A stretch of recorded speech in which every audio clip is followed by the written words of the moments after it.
Okay, we've gotten to what I would call a reasonable stopping point to be picked up on later. We have this under control now. So let's get a feel for what we got. We have three primary classes. We have a game class, we have a board class, and we have a board piece, or actually a ship class. Let's start with the ship class. The ship class just keeps the ship class just represents a ship. It has four attributes, well, actually five. It has a start row, a start column for its position.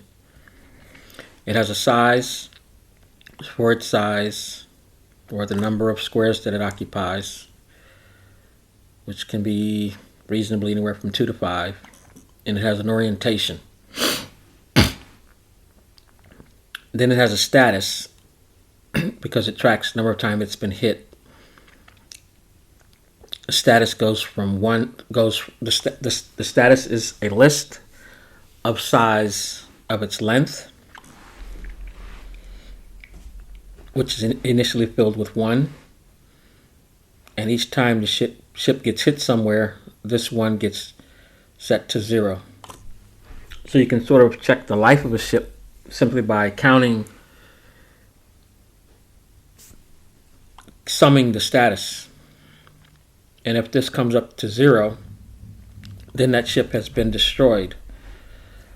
So we could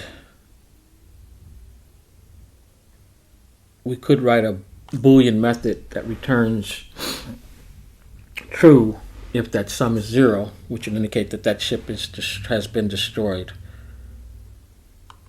Okay, the next class we should talk about is the game class, which defines how long the game is going to be played, number of terms, and it also creates and sets the size of the game board. And it has one primary method called play, where it plays the game, and which basically means it loops around a number of turns, getting coordinates from the user, and then make sure that it's not a repeated coordinate by unfortunately peeping into the board. And then it tells the board to process that if it's a new guess. Then it clears, displays the boards, and when it's in debug mode, it shows the ships over here. And here you can see we have a ship here that's been completely destroyed, and we've got 3 other ships that haven't been touched yet. This is the ship status. We've got an indication of the guesses. We can see the 2s indicates that there was a guess was made, or let's say any non-zero number indicates a guess was made, and a 1 means it was a miss, and a 2 means it was a hit on a ship. And here you can see 5 2s corresponding to the 5 zeros because those were all hits. And that ship in a game, that would be a destroyed ship. Now this is some prior code which hasn't been corrected yet. And this basically is a hit test and tries to determine if ships have been destroyed and so forth. But I don't know how much of this I'm actually going to look at, given that I've already put in enough logic to handle this, which I'm sure is going to be slightly different from this. Anyway, the game class also has a get row, has the get row, get column. And the only difference between this method and this method is this prompt.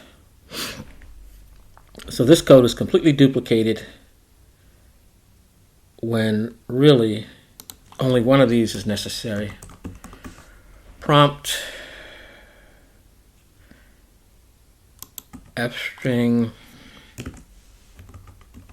prompt. Then we'll put a colon and a space on the end. That's that. So this shouldn't be get row. This should just be get number.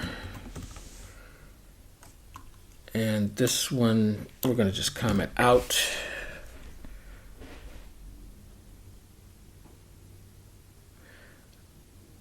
So the only real problem I see also is that this is number of rows and this is number of columns, but for now let's just assume it's going to be a square board.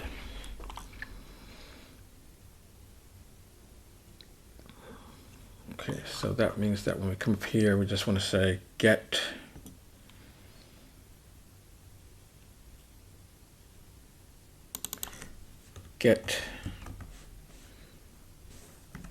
number,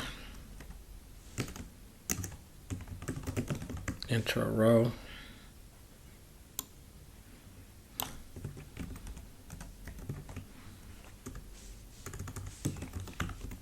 enter a column.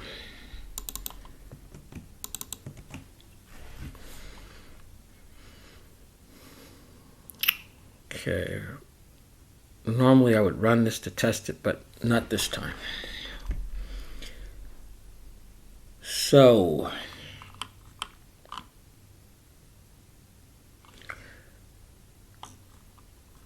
okay, so I think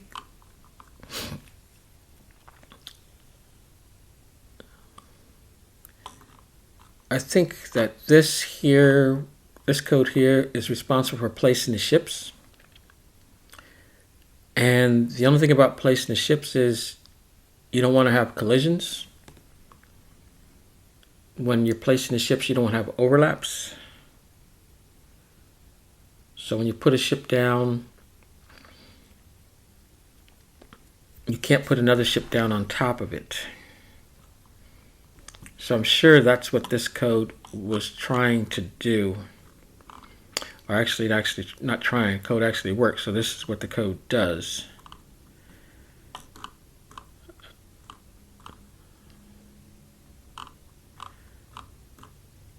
And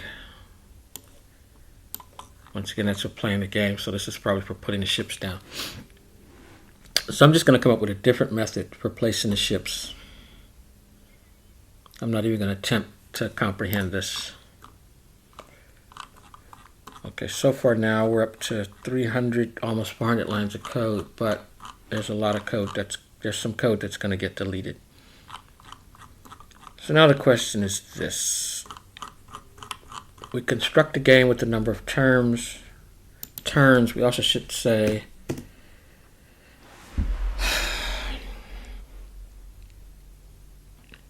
size of the board.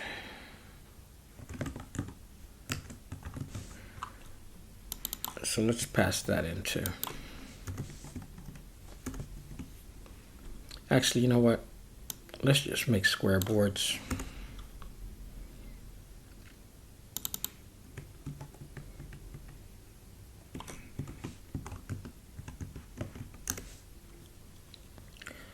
So let's just say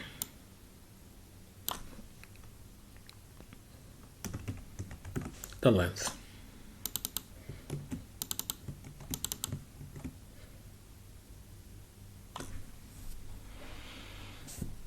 Eventually I'm going to get rid of number of rows and number of columns and just make it board.length. But I will run this just to make sure we haven't broken anything too bad. Board size.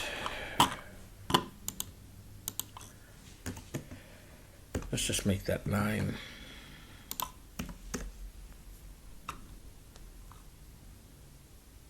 Oh, can't do that.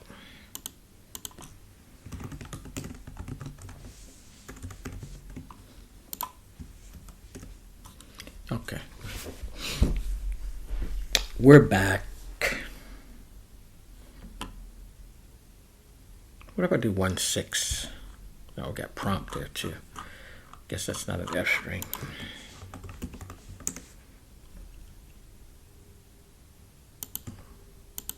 Put the F in the wrong spot. Okay. Enter a row. row 1, column 6. This should miss. And we got a 1, and we didn't hit anything, so that's correct. So that's good. Okay.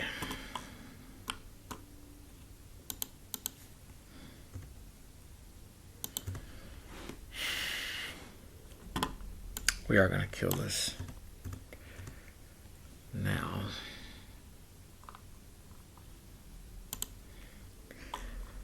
Okay.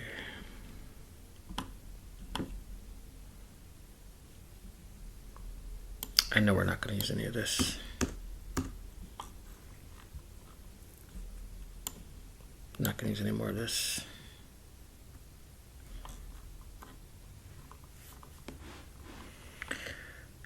Random location.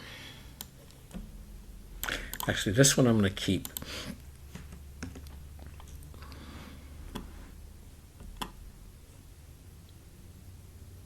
And these I'll get rid of.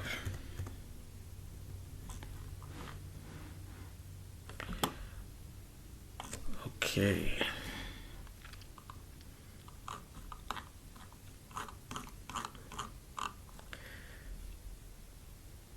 This has to do with playing the game. I'm going to work that out a different way.